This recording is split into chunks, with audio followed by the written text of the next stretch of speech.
Welcome to AsiaCritic. Today we diving to see the final season of The Summer I Turned Pretty Season 3 Episode 2 Recap, Skin Like Puff Pastry.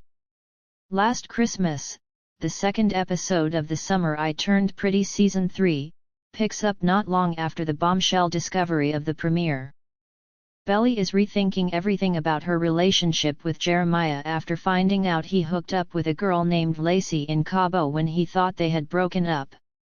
Resident angsty pop girl Olivia Rodrigo's Lacey an apt title scores Belly's memory of their big fight before the trip, in which her frustration with Jeremiah's carelessness blew up into a relationship-altering fight. When Jeremiah forgets to tell her that he booked a last-minute flight for spring break, he perceives her annoyance with him in the moment as an overall judgment on his frat life and lack of direction, especially compared to his brother Conrad. The fight escalates and Jeremiah suggests that they end it, meaning he's likely felt these shortcomings for a while. In the heat of the moment, Belly agrees. They spend spring break apart, and Taylor consoles her while she's waiting for a text from him that never arrives. Men are like dogs who hide when they've picked a fight, Taylor reasons, telling Belly to be patient and go to him once they're back at school. His lack of fight should be a red flag, but Belly persists. He tells her that he's a total asshole and that he fucked up, but doesn't come clean about what exactly happened in Cabo, partly because Belly won't let him get a word in edgewise.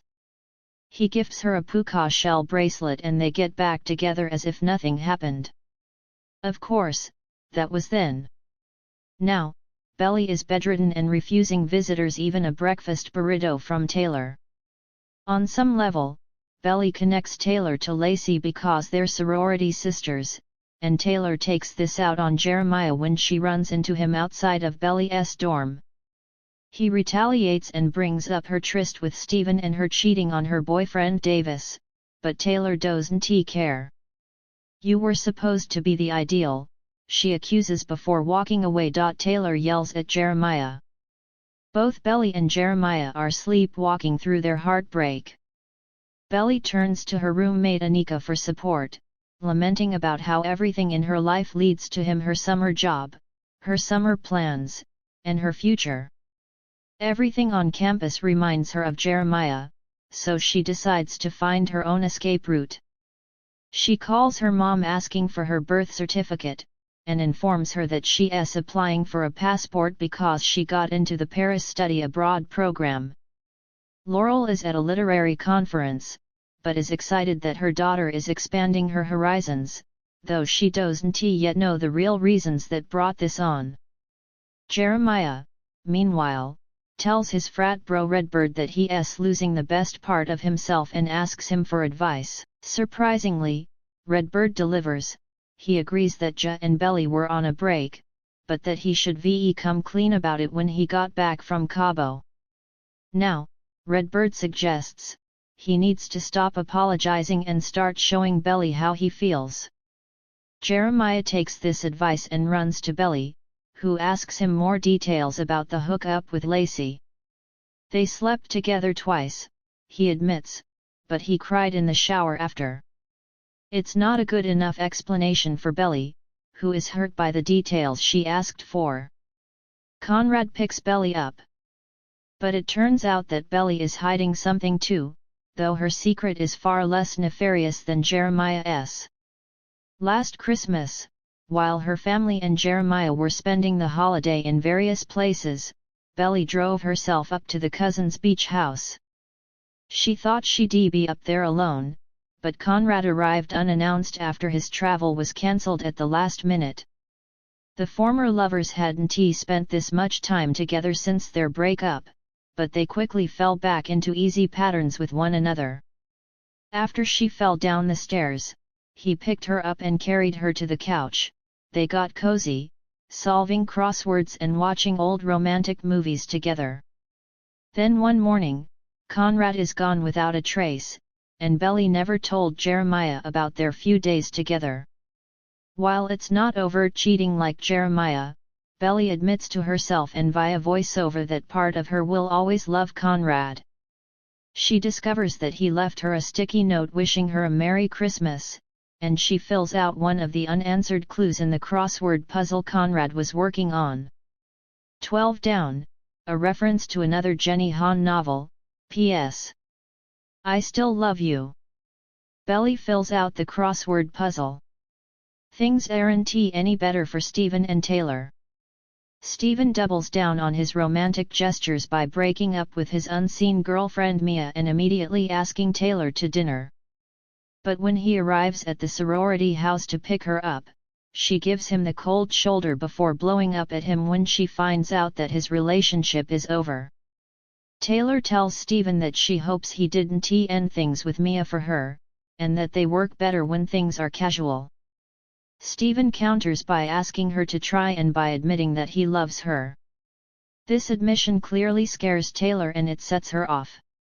She demands that Stephen stop the car and let her out, and even after she starts storming away, he doesn't give up.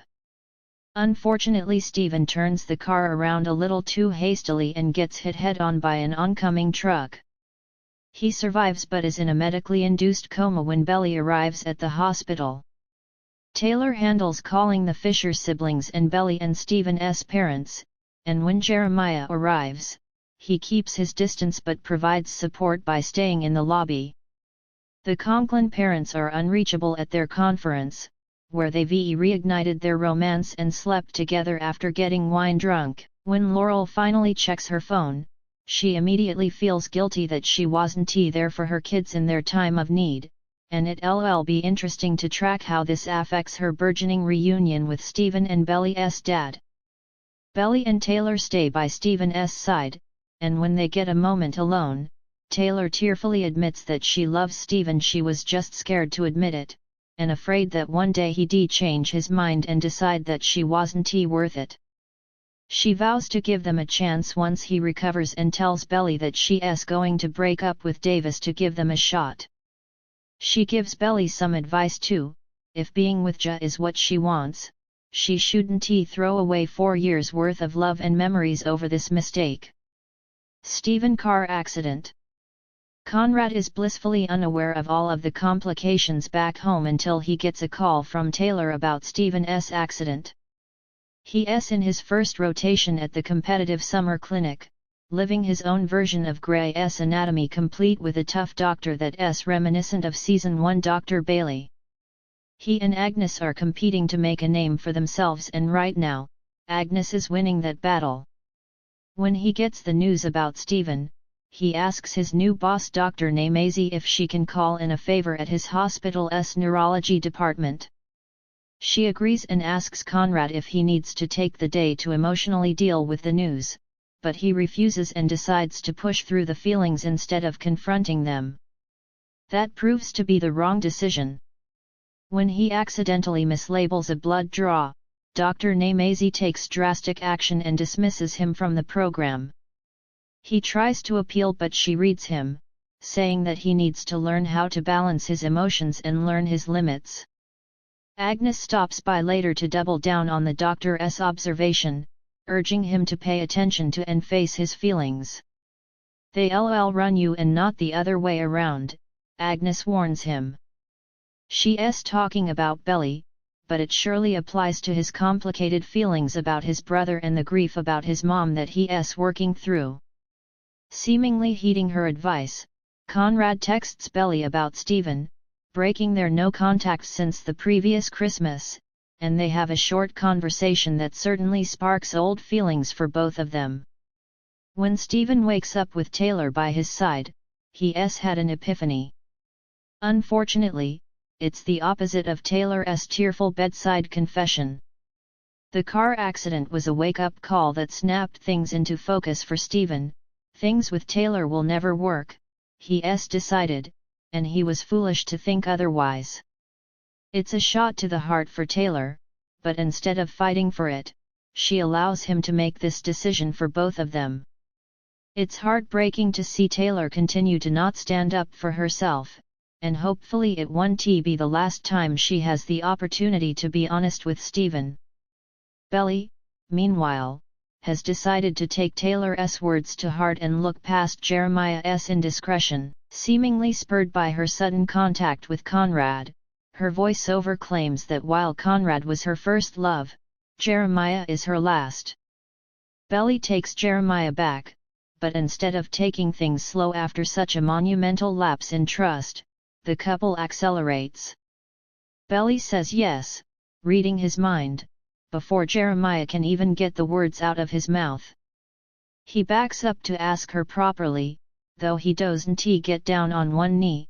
Isabella Conklin, will you marry me? Of course. Belly says yes, and ends the last Christmas engaged, which throws many things into question. Will she go to Paris? Will this push Conrad further away? Will Belly Jer actually get married after a gem-packed 2-episode premiere? It seems we're in for quite the roller coaster for the remainder of this final season. Thank you for watching AsiaCritic. See you with another video.